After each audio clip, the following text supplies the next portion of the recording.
Every government tells a story about itself.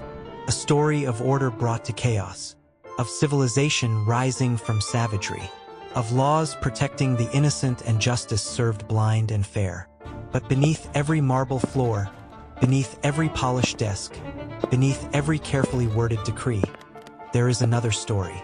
A story written in blood and broken treaties, in mass graves disguised as battlefields, in entire species crushed beneath the wheels of progress and called enemies of the state. The Ministry of Magic stands today as the center of Wizarding Britain, a towering complex of departments and hierarchies, of law and order, of bureaucrats in lime green bowler hats making decisions that ripple through thousands of lives. But it was not always there. Once, there was no ministry, no centralized authority, no unified government, just wizards and witches living in scattered communities, making their own rules, practicing their own magic, and sharing an uneasy world with creatures who had their own claim to power. The Goblins, who forged magic into metal with skills no wizard could match. The Centaurs, who read the future in the stars and wanted no part of wizard law. The House-Elves, who served because centuries of subjugation had made resistance unthinkable.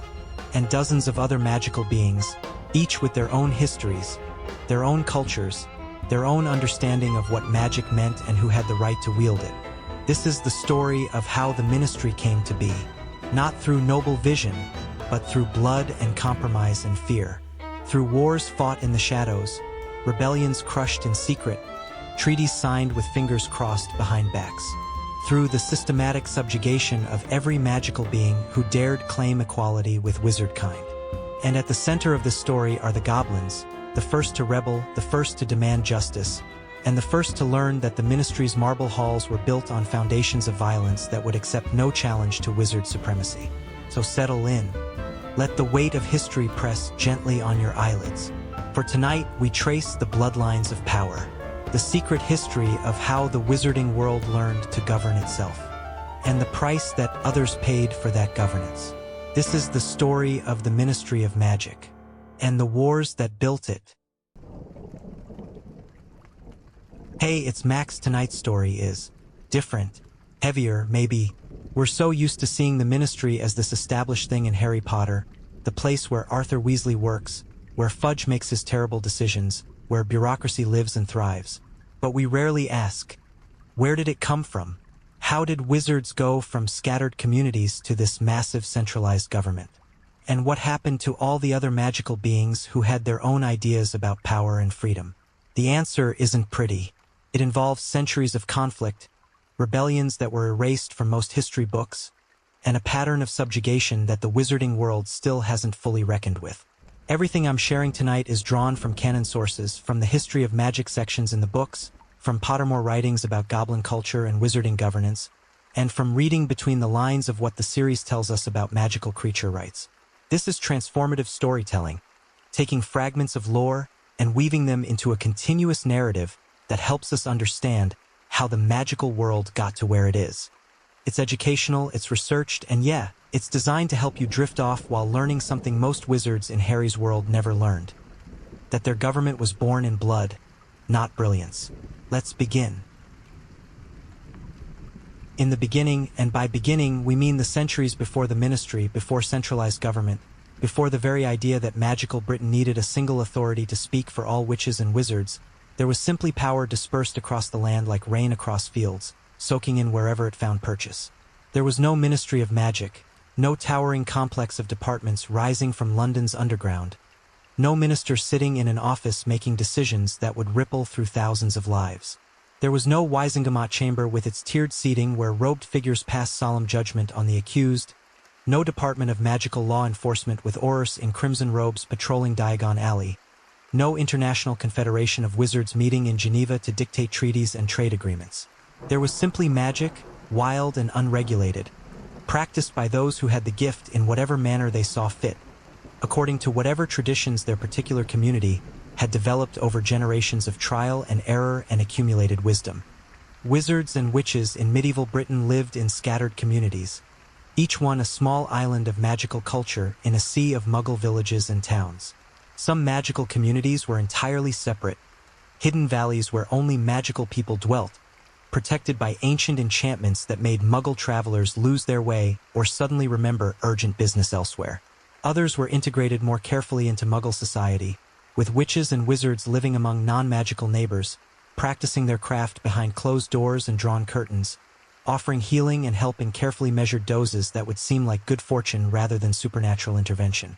Still others lived in isolation, hedge witches in remote cottages, solitary wizards in mountain towers, people who had opted out of community entirely and answered to no authority but their own conscience and skill. There was no unified wizarding society because, truthfully, there was no need for one. Each community settled its own disputes through councils of elders or contests of skill or simple social pressure. If a wizard in one village offended another, they either resolved it themselves or one of them left to find a new community. There were no laws that applied across all of magical Britain because there was no institution capable of enforcing such laws, and more fundamentally, there was no consensus that such laws were desirable. Magic was personal, intimate, a gift that belonged to the individual who wielded it. The idea that someone elsewhere, someone you had never met and might never meet, could tell you how to use your magic, what spells were permitted and which forbidden, what creatures you could keep and which you must shun. This idea was not just foreign to medieval magical thinking, it was absurd, an offense against the very nature of magic itself. These scattered communities developed their own traditions, their own approaches to magic, their own relationships with the non-magical world around them. In Cornwall, where the sea crashed against cliffs and the wind carried salt and ancient songs, wizard families maintained fishing villages where nets were mended with repairing charms and storms were coaxed away from harbors through weather magic passed down mother to daughter for 30 generations. In the Scottish Highlands, isolated castles housed wizard clans who practiced transfiguration with such skill that they could reshape stone itself, building their homes directly from the mountains, walls growing from bedrock like trees from soil. In the forests of what would become the New Forest, hedge witches lived in cottages woven from living wood, trees bent and shaped over decades into homes that breathed and grew, that shed leaves in autumn and bloomed in spring.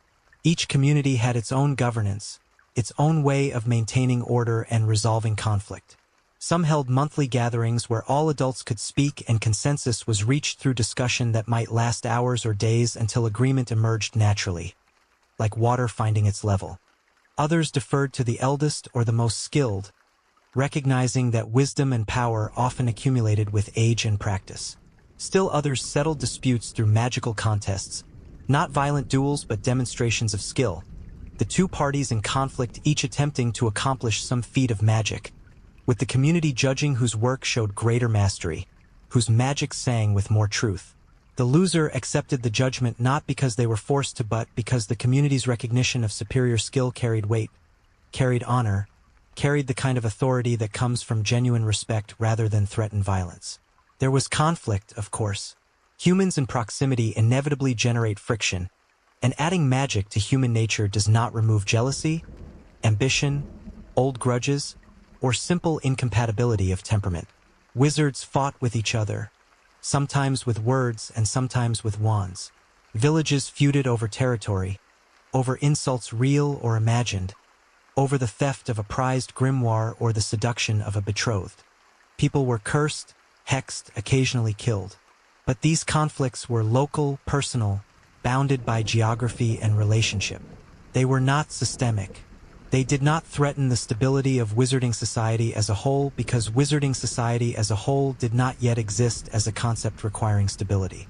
But medieval Britain was not only home to scattered communities of witches and wizards living their separate lives in their separate traditions. The forests sheltered centaurs who had walked these islands since before the first humans crossed the land bridge from the continent, who marked time not by the turning of seasons but by the wheeling of the stars, who could read the future in the movements of Mars and Jupiter, and who wanted absolutely nothing to do with the conflicts of two-legged beings, who lived such brief lives that they could not see past their own mortality to the longer patterns written in celestial fire. The centaur herds, and they were herds, not tribes or clans, a distinction they insisted upon with fierce pride, moved through ancient forests according to rhythms that predated human civilization entirely, following star paths that humans could not see and would not understand if they could. The mountains housed trolls, creatures of stone and moss and terrible simplicity, massive beings whose magic was so deeply woven into their flesh that they did not cast spells so much as they were spells made animate. A troll could shatter rock with its fists not through any conscious application of power, but because its nature was force incarnate, because the line between what a troll was and what magic was had blurred millennia ago into something that defied the categorical thinking humans brought to the world. They lived alone or in small family groups in the highest peaks, in caves carved from granite by hands that could shape stone like clay, and they wanted only to be left alone, to exist in their territories without interference from creatures who insisted on making noise and building things and trying to impose meaning on a world that simply was, that required no interpretation or improvement. The rivers and lakes sheltered communities that humans rarely saw and understood even less. Grindylows lurked in the shallows, small and vicious and territorial. Their magic worked through water itself, through the way currents moved and temperatures shifted and light refracted.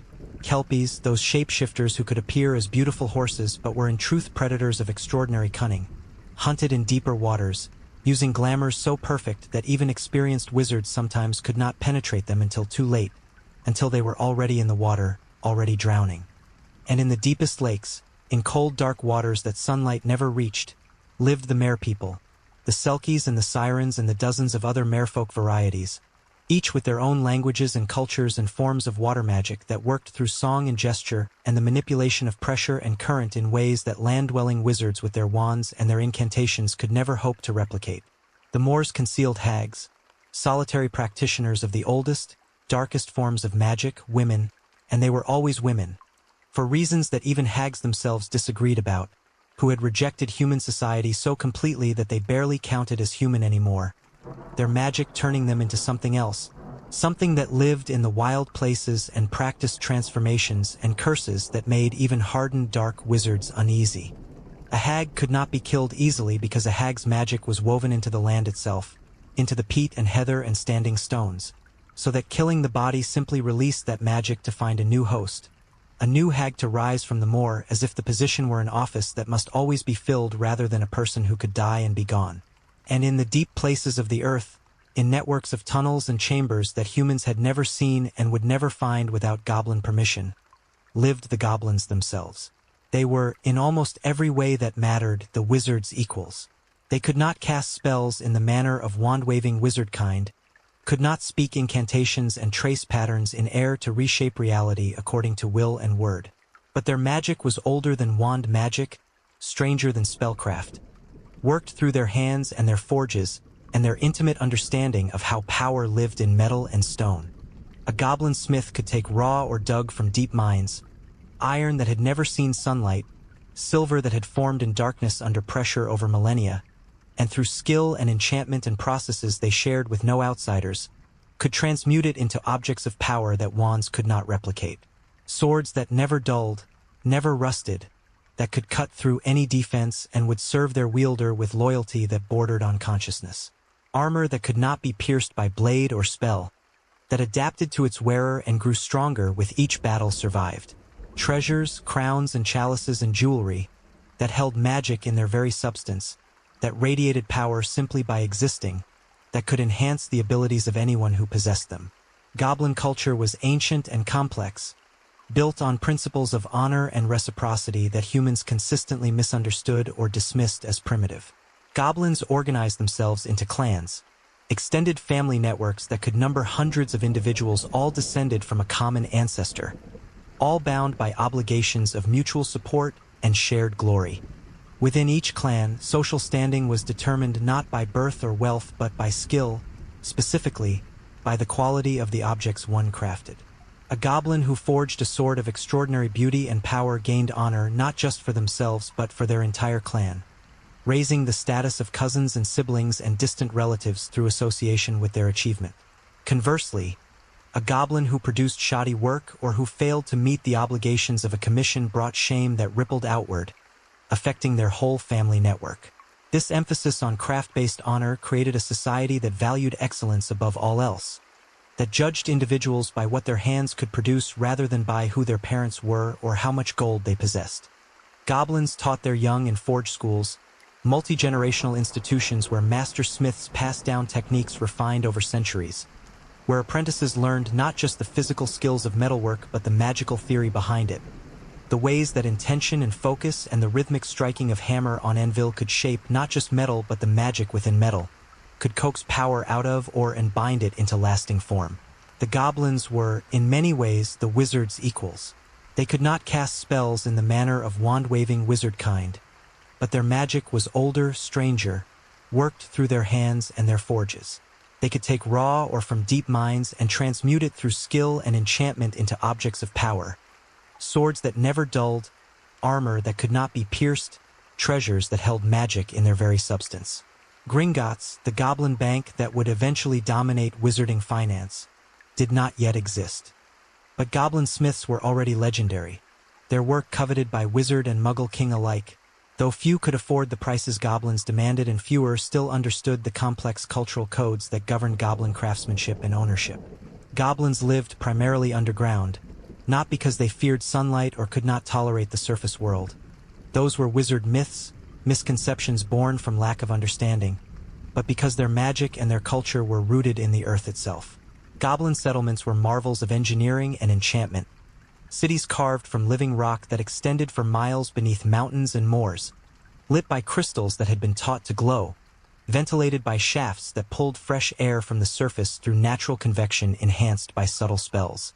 The largest of these underground cities, Galerk, which lay beneath what would later become the Yorkshire Dales, housed over 20,000 goblins across 100 levels, each one a layer of workshops and living quarters and gathering halls, connected by ramps and lifts and clever mechanisms that moved or from the deepest mines to the highest forges. For centuries, wizards and goblins coexisted in a state of uneasy cooperation that both sides understood was built on mutual need rather than mutual respect. Wizards hired goblin smiths to create enchanted objects, not just weapons and armor but tools for their magical work, cauldrons that maintained perfect temperatures for delicate potions, knives that never needed sharpening for precise ingredient preparation, even decorative items like enchanted jewelry that could store small spells or protect the wearer from minor curses. Goblins, in turn, traded with wizards for resources they could not easily obtain underground. Wood for forge fires, because the coal and peat they mined underground burned too hot for certain metallurgical processes that required gentler, more controlled heat. Certain rare herbs and plants that grew only on the surface and were needed for the alchemical treatments that made goblin metal hold enchantments. And occasionally, very occasionally, they traded for wands. The goblin relationship with wands was complex and fraught with a century's worth of cultural baggage. Goblins could use wands, that was established fact, not conjecture, and some goblins chose to learn wandwork, seeing it as simply another form of magic worth mastering, another tool in their arsenal of skills.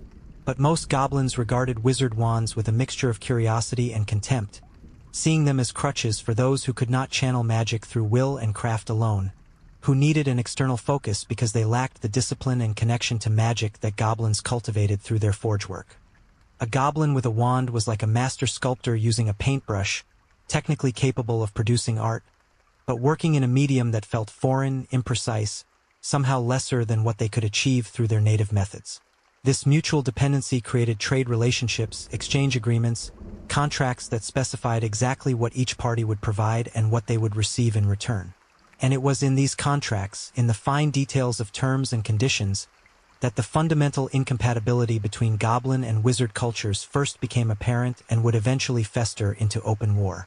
Because goblins and wizards had profoundly different understandings of what it meant to own something, what rights and obligations came with the creation and possession of an object, and neither side was willing to yield on principles that seemed to each as fundamental as the law of gravity. When a wizard commissioned an object from a goblin smith, say a sword for a family patriarch, something that would be passed down through generations, the wizard believed they were purchasing that sword outright. They paid gold, significant amounts of gold, prices that reflected the smith's skill and the power of the enchantments worked into the blade. Once payment was rendered and the sword delivered, the wizard considered the transaction complete. The sword was theirs. They owned it. They could use it, display it, pass it to their heirs, sell it if they chose, do with it whatever they pleased because it was their property, purchased legally and owned absolutely. The goblin smith who had forged that sword understood the transaction completely differently. From the goblin perspective, they had not sold the sword. They had created it, and creation established a relationship between maker and made that could never be severed, that transcended simple financial exchange. The wizard had paid for the right to use the sword, to carry it and wield it in battle, to benefit from its power. This was leasing and trusting, granting temporary custody. But ownership, true ownership in the goblin sense, remained with the maker and the maker's clan. When the wizard who had commissioned the sword died, goblins expected the sword to be returned. Returned not as a favor or a courtesy but as a legal and moral obligation, the natural conclusion of a lease agreement that ended with the death of the lessee. Wizards did not return the swords. They passed them to their sons, who passed them to their sons, who passed them to their sons. Within 3 generations, a sword commissioned by a wizard's great-grandfather was considered a family heirloom, an integral part of the family's history and identity, something that connected living descendants to ancestors they had never met. The idea of returning it to goblins seemed not just unreasonable but absurd, offensive, a violation of everything wizards understood about inheritance and property and family legacy. These swords had been paid for. Their families had gold receipts, contracts signed by goblin smiths, proof of legitimate purchase. They were not stolen. They were owned. But cooperation is not the same as peace, and underlying the trade and treaties were fundamental disagreements about the nature of property, the rights of magical beings, and the question of who, exactly, had the authority to make laws that others must follow. The first major conflicts between wizards and goblins were not wars but legal disputes, which makes them no less bitter for being fought with words rather than weapons.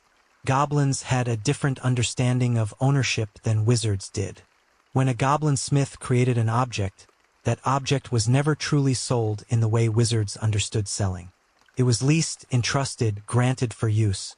But ownership, true ownership, remained with the maker and the maker's clan. When the wizard who had commissioned the object died, goblins expected it to be returned to them, to be passed back to the goblin community from which it came. Wizards, meanwhile, believed that purchasing an object meant owning it permanently, with full rights to pass it to their heirs, to sell it again, to do with it whatever they pleased. These conflicting views led to centuries of resentment. Wizards who inherited goblin-made treasures, a sword from a grandfather, a crown from a distant ancestor, believed them family heirlooms, objects they owned by right of inheritance.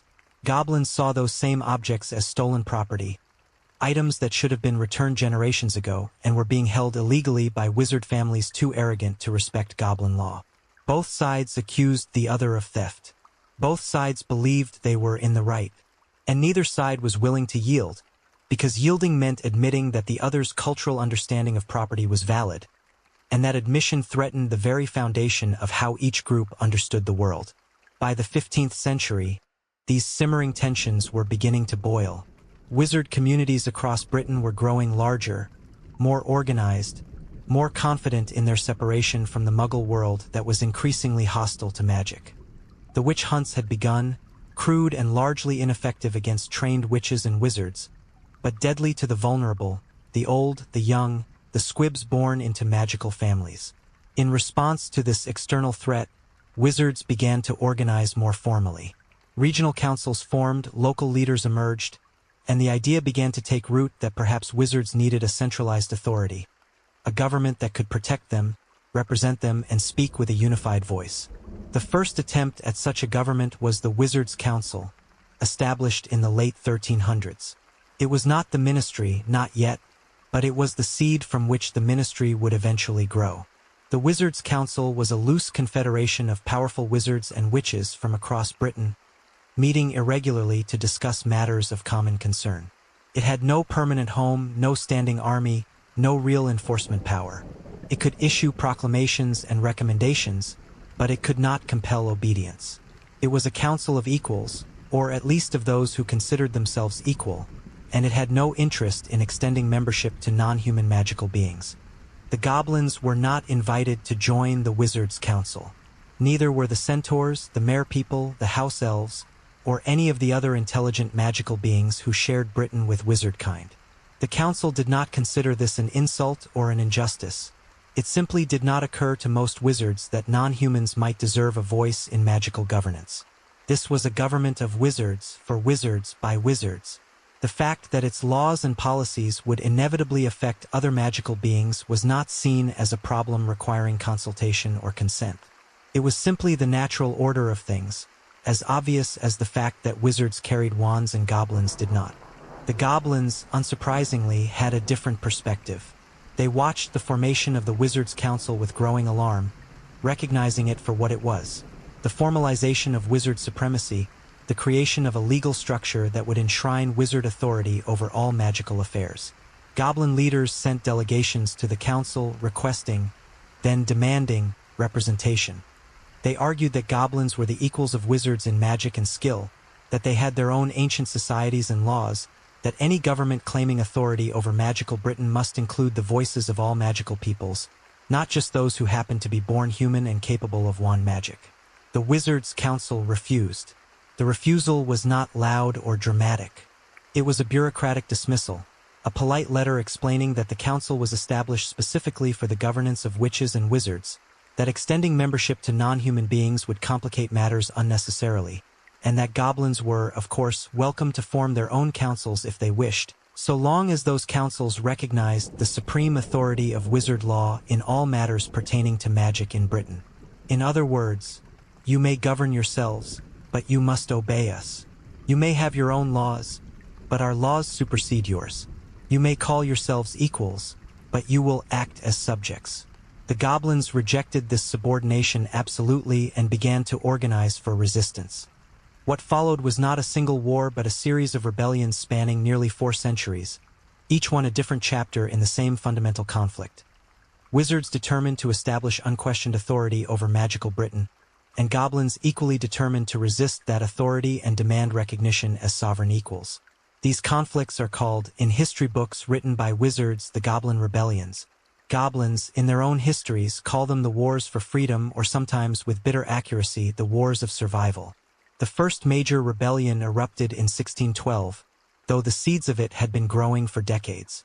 A goblin chieftain named Urg the Unclean, called unclean not because he lacked hygiene but because he had publicly burned a copy of the Wizards' Council's decree asserting wizard authority over goblin-made artifacts, an act the council considered blasphemous defilement of law, united several goblin clans across southern England. Urg's message was simple and powerful. Goblins would never be free so long as they accepted wizard authority. The objects they created with their own hands, through their own magic, were goblin property forever. Wizards who refused to return goblin-made treasures were thieves, and thieves must be treated as criminals regardless of what species they belonged to. Urg's rebellion began not with open warfare but with acts of civil disobedience that escalated into violence when wizards attempted to suppress them. Goblin smiths refused to work for wizard clients, shutting down forges across the country and leaving wizard families unable to repair or replace enchanted objects. Goblin bankers closed their vaults to wizard depositors, freezing access to gold and treasures. In villages where goblins and wizards had lived in uneasy proximity, goblins began reclaiming objects they considered stolen, breaking into wizard homes and taking swords, crowns, jewelry, anything made by goblin hands. The Wizards' Council declared these acts theft and terrorism. The goblins called them repossession and justice. The council's response was swift and overwhelming.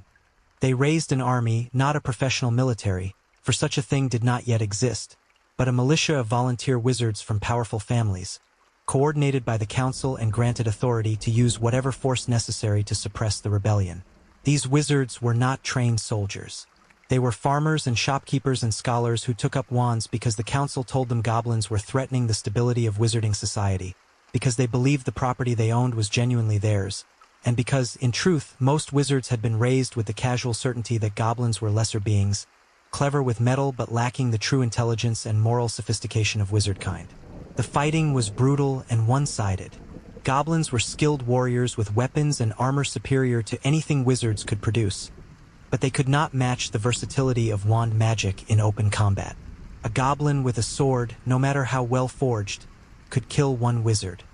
A wizard with a wand could kill a dozen goblins with area effect curses, could apparate away from danger, could raise shields that turned aside blades.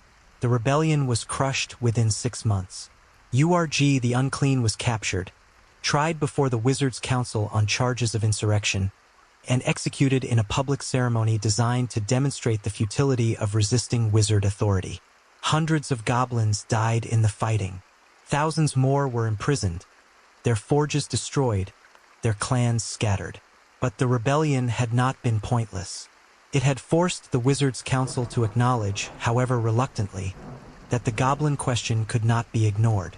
In the aftermath of URG's rebellion, the Council issued the Clause for the Regulation of Goblin Activity, a set of laws that granted goblins limited rights in exchange for their acceptance of wizard authority. Goblins could operate forges and conduct trade, but all goblin-made objects sold to wizards would be considered the permanent property of the purchaser, with no expectation of return. Goblins could organize into professional guilds but could not form military organizations or teach combat magic to goblin youth. And most significantly, goblins were forbidden from carrying wands, a prohibition that existed nowhere in previous law but was now enshrined as essential to public safety, though everyone understood its real purpose was to ensure goblins could never achieve parity with wizards in magical combat. The goblins signed the clause under duress, with URG's execution still fresh in memory and council forces occupying goblin settlements across Britain. They signed knowing it was unjust, knowing it codified their subordination, knowing they had no choice but to accept it or face annihilation. And they began, immediately, to plan the next rebellion, because signing a treaty under threat of genocide is not acceptance. It is a strategic retreat, a necessary survival, a gathering of strength for the next attempt at freedom. The second major rebellion came nearly a century later, in 1752, and it was more organized, more sophisticated, and far more dangerous to wizarding supremacy than the first. The leader this time was a goblin named Bragrot the Boisterous, a smith of extraordinary skill who had spent decades building alliances not just among goblins, but with other magical beings who chafed under wizard authority. Bragrot recognized what URG had not: that goblins alone could not defeat the Wizards' Council, but goblins allied with centaurs, with hags, with isolated communities of vampires and werewolves, with all the beings the council had declared less than full citizens, such a coalition might actually win. Bragrot's coalition of the free, as it called itself, was the Wizards' Council's worst nightmare. For the first time, wizards faced not a single species rebellion, but a coordinated uprising of multiple magical peoples, each with their own grievances, each bringing their own skills to the fight. Centaurs provided archers whose aim was supernatural and whose arrows could pierce magical shields. Hags brought dark magic and curses that even experienced wizards struggled to counter. Werewolves, those cursed beings who lived on society's margins, often hunted for sport, fought with the desperation of those who had nothing left to lose. And goblins provided the weapons and armor, the strategic planning, and most importantly, the unifying vision. That all magical beings deserved self-determination, that no species had the right to declare itself supreme over others, and that the Wizards' Council was not a legitimate government but an occupying force that must be dismantled. The war lasted 5 years and came terrifyingly close to toppling wizard authority entirely. The coalition won major victories in Wales and Scotland, liberating entire regions from council control and establishing autonomous zones where goblins and other beings governed themselves. They even briefly occupied Edinburgh, the largest wizarding settlement in Scotland, holding it for 3 months and demonstrating that wizard dominance was not inevitable, that a different world was possible. The council, panicking as it never had before, made a decision that would shape magical governance forever. It restructured itself into something more powerful, more permanent, more capable of total war. In 1707, even as the rebellion raged, the Wizards' Council transformed itself into the Ministry of Magic. The name was deliberate, not a council of equals but a ministry, implying hierarchy, bureaucracy, permanent authority. The ministry established its first permanent headquarters in London, created the Department of Magical Law Enforcement as a standing military force, and centralized power in ways the council had never managed. The Minister for Magic, a new position, was given broad emergency powers to prosecute the war, and those powers included authorization for tactics the council had previously considered too extreme. The ministry's approach to the rebellion was total warfare. They did not simply fight coalition forces. They destroyed the infrastructure that supported them. Goblin forges were systematically demolished, not just closed but literally torn apart with explosive curses. the knowledge and tools of centuries obliterated. Villages known to harbor coalition sympathizers were razed entirely, populations scattered or imprisoned. The ministry employed dark wizards, bounty hunters and curse breakers, and those who enjoyed violence, offering immunity from prosecution for anyone who brought in rebels, dead or alive. Werewolves who fought for the coalition saw their entire families hunted and killed. Punishments extended to those who had never lifted a wand or claw in violence. The message was clear. Rebellion would be met not just with defeat but with annihilation. The coalition, despite its early victories, could not sustain itself under this onslaught. The coordination between different species, always fragile, began to fracture under pressure. Centaurs, philosophical even in war, withdrew from the fighting when their leaders read in the stars that continued participation would mean extinction. Hags, never truly united, split into factions with competing interests. Werewolves were systematically hunted until too few remained to form effective fighting forces. And goblins, carrying the heaviest burden of the fighting, found themselves increasingly isolated as their allies fell away. Bragrot the Boisterous was killed in 1755, not in glorious battle but in an ambush, his location sold to the ministry by a goblin clan that had decided survival required cooperation with the victors. His death broke something in the rebellion. Without his leadership, without his vision of unity, the coalition collapsed. The war sputtered on for another 2 years in the form of guerrilla actions and isolated uprisings, but the outcome was no longer in doubt. The ministry had won. Wizard supremacy had been challenged and had emerged stronger, more organized, more ruthlessly efficient than ever before. The peace treaty signed in 1757 was not a negotiation between equals but a surrender. The surviving goblin leaders, facing annihilation of their entire species, accepted terms that made the 1612 clause look generous by comparison. All existing goblin-made objects in wizard possession were declared legitimate property of those wizards, with no claims to return ever to be honored. Goblins were forbidden from teaching metalwork to their young without ministry supervision, ensuring the next generation would be less skilled, less capable of producing the weapons that made this rebellion possible. Goblin populations were concentrated in designated settlements, officially for their own protection, though everyone understood it was to make them easier to monitor and control. And goblins were required to pay substantial reparations to wizarding families for damages during the war, a debt that would take generations to repay and served mainly to impoverish goblin communities, making future rebellion economically impossible. But perhaps most insidiously, the treaty required goblins to accept employment with the ministry itself. The ministry, recognizing that goblin skill in metalwork and finance was too valuable to simply crush out of existence, created roles for goblins within the system, as curse breakers for the Department of Magical Law Enforcement, as metalwork specialists for the Department of Mysteries, and most significantly as the managers of Gringotts Bank. Gringotts, which opened in 1780 under direct ministry oversight, was presented as a great opportunity for goblins to regain economic influence and social standing. In reality, it was a cage. Goblins would manage wizard wealth, but they would do so under ministry regulation. They would create security systems for wizard gold, but they could not use those skills for goblin benefit. They would become indispensable to the wizarding economy, but that indispensability would make them hostages to a system they could never challenge.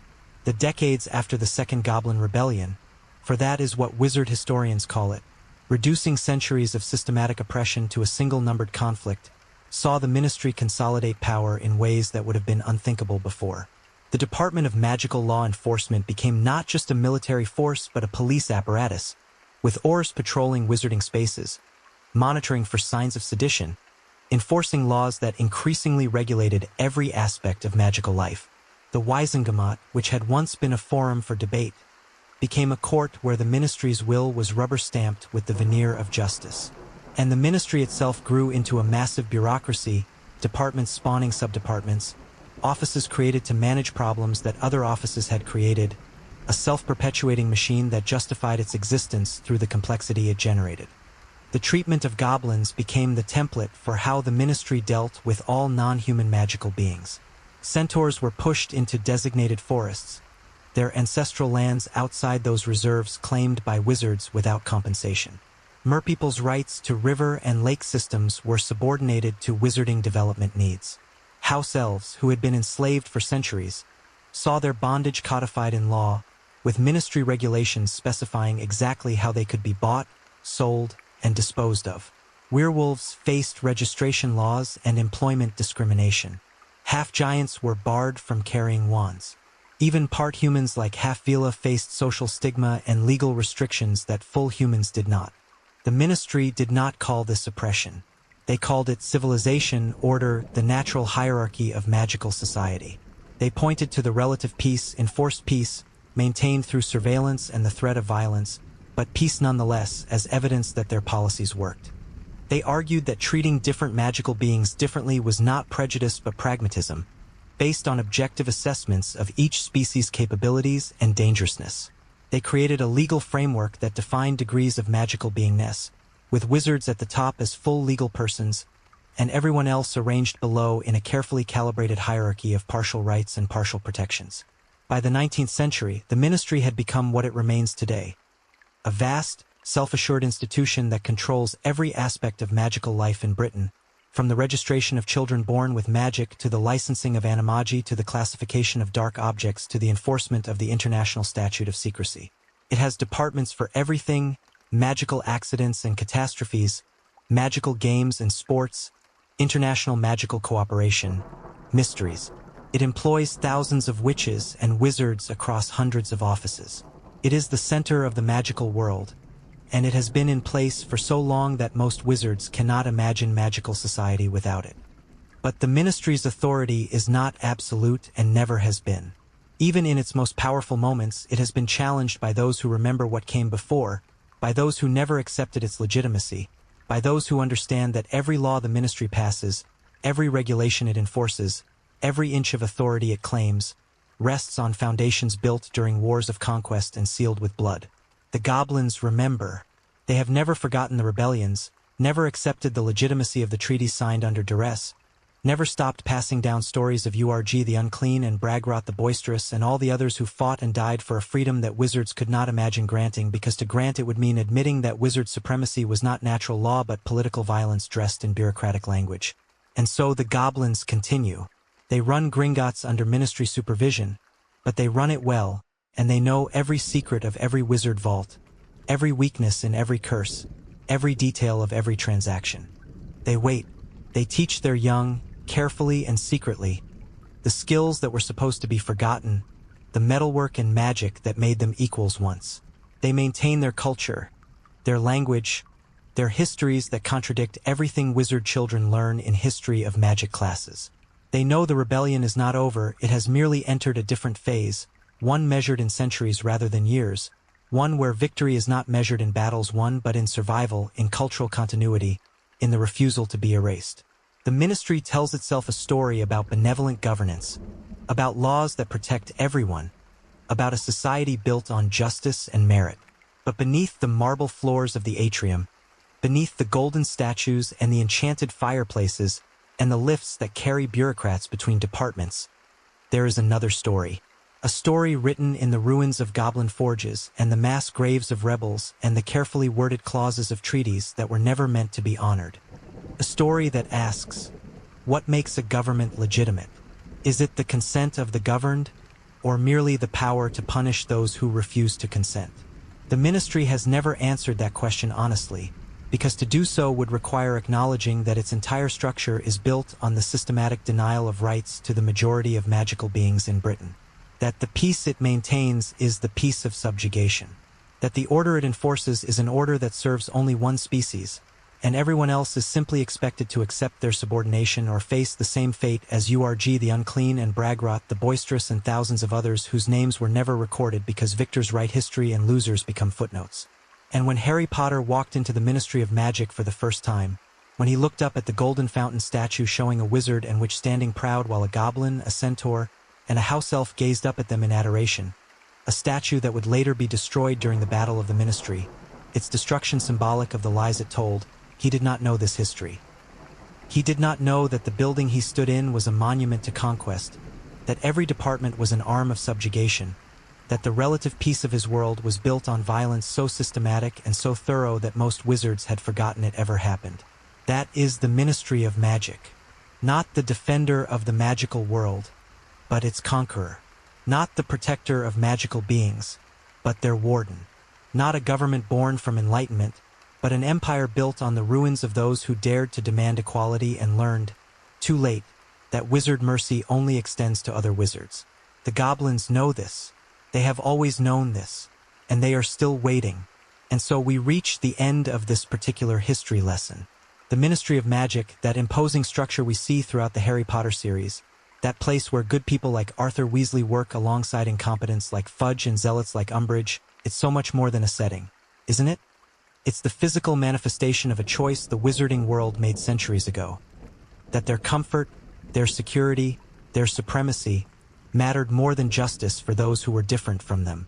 I don't know about you, but there's something deeply unsettling about realizing that the magical world we fell in love with as kids, the world of wonder and enchantment, where good triumphs over evil, is built on the same foundations as our own world. Conquest, exploitation, the systematic oppression of those deemed lesser. We want to believe that magic makes people better, wiser, more just, but the history of the Ministry proves otherwise. Magic is just power, and power corrupts the same way whether you're wielding a wand or a weapon, whether you're passing laws in marble halls or ruling from a throne. What strikes me most about this history is how familiar it feels. The careful legal language used to justify subjugation, the framing of resistance as terrorism, the peace achieved through overwhelming force and then called voluntary cooperation. We see these patterns in our own world's history over and over again, and here they are in the magical one too. Maybe that's the point J.K. Rowling was making, whether intentionally or not. That the magical world isn't separate from our world's problems, it's a mirror reflecting them back, showing us that changing the tools doesn't change human nature, that even with all the magic in the world, people still default to hierarchy, to us versus them, to using whatever advantage they have to maintain power over others. The goblins are still waiting, the story says, still maintaining their culture, still refusing to forget, still passing down the truth about those rebellions that wizard history books call terrorism and goblin history calls wars of liberation. And maybe there's a lesson in that for all of us, about how the stories we tell ourselves about our own societies, our own governments, are often just that, stories, carefully constructed narratives that smooth over the ugly realities, that make us feel like we're the heroes when we might actually be the Empire wearing different uniforms. The Ministry of Magic looks impressive. All that marble, all those departments, all that bureaucratic efficiency. But beneath it, and this is what keeps me up some nights, beneath it is still the question it has never answered. What makes a government legitimate? Power? The Ministry has power. Law? The Ministry writes the laws. Justice? That's where it gets complicated. Sleep well. Dream of a world where government serves everyone, not just those who look like the people in charge. And remember that peace is not the same as justice, and order is not the same as fairness. The Ministry taught us that, even if it never meant to. Good night.